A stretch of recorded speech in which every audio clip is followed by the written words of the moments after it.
नमस्कार। अपनी वैल्यू को कैसे बढ़ाएं? एक बार राहुल नाम का एक लड़का था। वह अपनी छुट्टी के दिन अपने पापा के साथ उनके ऑफिस में बैठा था। बातों बातों में उसने अपने पापा से खुद की वैल्यू पूछी। राहुल के पापा ने उसे कहा, इसे बताने से पहले तुम्हें मेरा एक काम करना होगा। तुम मेरी ये पुरानी घड़ी ले जाकर सड़क के किनारे बेचने की कोशिश करो। जब कोई उसकी कीमत पूछे तो तुम बस अपनी 2 उंगलियां उठा देना, फिर मुझे आकर बताना कि तुम्हें क्या कीमत मिल रही है। राहुल ने वही किया। वह घड़ी ले जाकर सड़क के किनारे बैठ गया।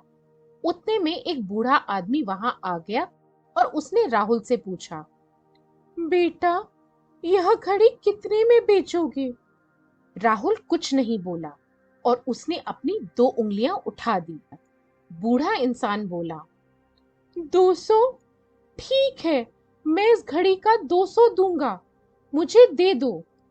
राहुल बिना घड़ी बेचे अपने पापा के ऑफिस आ गया और अपने पापा को बताया कि घड़ी के 200 रुपए मिल रहे हैं। राहुल के पापा ने फिर उसे घड़ी दी और बोले, इस बार घड़ी किसी दुकान में ले जाकर देखना, इसकी कितनी कीमत मिल रही है। राहुल ने घड़ी उठाई और जाकर एक दुकान के सामने हाथ में घड़ी लेकर खड़ा हो गया। तभी दुकानदार की नजर घड़ी पर पड़ी तो दुकानदार ने उसे अंदर बुलाया और बोला, बेटा, ये घड़ी मुझे दे दो, तुम इसकी कितनी कीमत लोगे? राहुल ने फिर 2 उंगलियां उठा दी। दुकानदार बोला, 2000? ठीक है, मैं 2000 दूंगा, तुम मुझे घड़ी दे दो। राहुल बिना घड़ी बेचे अपने पापा के फिर ऑफिस आ गया और अपने पापा को बताया कि घड़ी के 2000 रुपए मिल रहे हैं। राहुल के पापा ने फिर उसे घड़ी दी और बोले, इस बार घड़ी किसी म्यूजियम में ले जाकर देखना, इसकी कितनी कीमत मिल रही है। राहुल अब इरिटेट हो गया था, लेकिन वह अपने पापा की बात को टाल नहीं सका, तो उसने घड़ी उठाई और म्यूजियम में चला गया। वह हाथ में घड़ी लेकर खड़ा हो गया। तभी म्यूजियम के ओनर की नजर घड़ी पर पड़ी तो वह राहुल के पास आकर बोला, बेटा, ये घड़ी मुझे दे दो, तुम इसकी कितनी कीमत लोगे? राहुल ने फिर 2 उंगलियां उठा दी।